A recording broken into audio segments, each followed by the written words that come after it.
Бүгін июльнің 10-ында Москвадаки Қызыл мейданында күтлеви наразылық акциясында иштирак эткен 7 қырым татар тутулып, Китай город полициясының бөлігіне алып кетірілді. Фаалер ишгал етілген Қырымда Қырым татарларының тақип етілуіне қаршы наразылық акцияға шықты. Олар мемори ұқуқ бұзуыне қабатланыла. Тәфсилатлыжы Невбетті Келевхамызда. Бүгін саба саат 11-ге яқын Москваның Қызыл мейданында 30-ға қадар эсле башлы ерекек чықты. Бұлар Қырым татар милли әрекетінің ветеранлары қолларында есе плакатлар еді.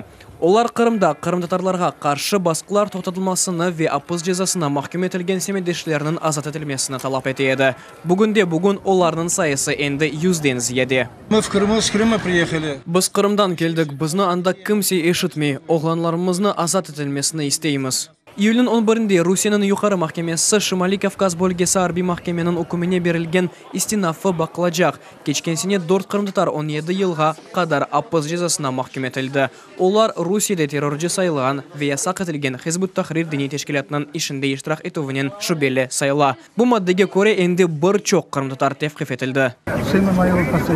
Оғлымы да екі жиемні апызханеге отырттылар. Ростовға алып кеттілер, махкемелер кечірелер. Яшаған ерінде дегіл.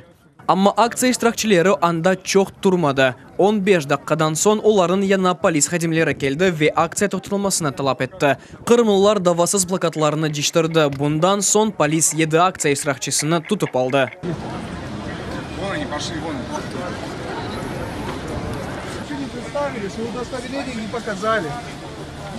Эпсы яқыланғанлар Қытай город ички ишлер бөлігіне алып кетірілді. Бұл Қырым татарлар Москваның Қызыл мейданында өткерілген илік наразылық акциясы дегіл. Да Советлер деварінде 32 ел евелсі 1987 сенесі июль айында сүргінлікте олған Қырым татарлар Шуралар бірлігінің баш мейданында келіп ватанға қайтуын талап еткен еді. Бүгін есе ОЗ ватаны Қырымда басқыларына тоқтатылуыны талап ете.